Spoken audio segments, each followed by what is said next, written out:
Hi, friends. Thank you for joining me for my weekly pastor's update. Reverend Celie wrote the bulletin this week, and so it reads.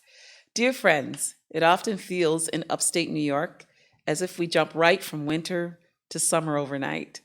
But this year we have the rare treasure of a true and lengthy spring. What a gift. May you take time to let the warmth wash over you, and may the petals cascading down from overhead remind you of the gentleness and kindness of God. With all the blooms and new life, isn't there such a sense of possibility during this time? It's wonderful. I can't wait to see what comes next. On that note, please mark your calendars for an important parish meeting and a Parish Forum on Wednesday, May 3rd at 7 p.m., both in person and on Zoom. The topic will be the possibility of our seeking a building space of our own. This Sunday, April 29th and 30th, we have our Family Liturgy, celebrating the year in religious ed. The following Sunday, May 5th and 6th, is our Chiapas Liturgy. And as an added bonus, we will host 6 members from our Across the Miles group that weekend also. Spiritus' remote parishioners from across and outside the U.S. will be staying here in Rochester, attending church in person and getting a tour of many Spiritus sites. Stay tuned. We'll show them a fantastic welcome. These well-known words of Jesus have been resonating in my mind lately. I was a stranger and you welcomed me. Just as you did this for the least of these, you did it for me. In a society where racism and insularity and fear of the stranger too often hold sway, he gives us this beautiful commandment to love our neighbors by modeling hospitality.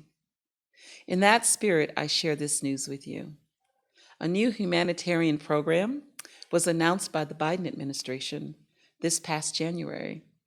The program allows citizens of certain countries where conditions are particularly dire to come to the United States for safe haven through an expedited process. If sponsored by a family member or someone known to them in the U.S., one of those countries is Haiti, with whom Spiritus Christi has a long-time kinship. As many of you know, violence has surged in Haiti in recent years, including in our sister city of Borgne. Parishioner Sarah Brownell, who has several family members and many close friends and colleagues there, alerted us of this program.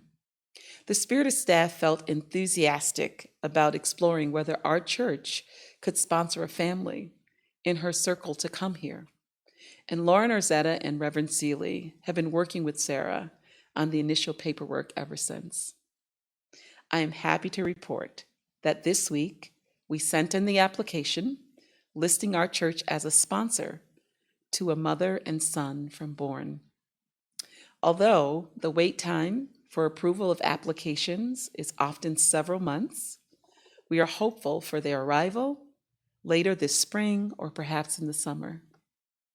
As some of you know, there is an apartment on the upper level of Fitzhugh Street Church building where Spiritus Christi's offices are. And it was built during the sanctuary movement of the 80s and 90s to shelter a family from El Salvador. So we've contacted the session of Downtown Presbyterian Church, which owns the space, to inquire about the possibility of using this as our family's initial housing. When they arrive, we will be responsible for things like their food and clothing, transportation, schooling, job, and other needs. So we invite you to please pray for their safe arrival and to pray about how you might feel called to perhaps help. We thank God for this program, and we thank God for you. The Talmud says, whoever saves one life saves the entire world.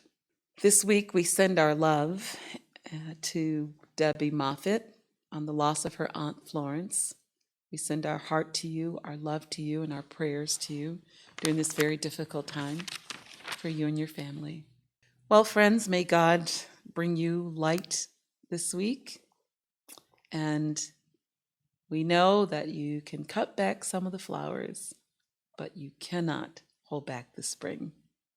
So take care, and I'll see you next week for our weekly Pastor's Update.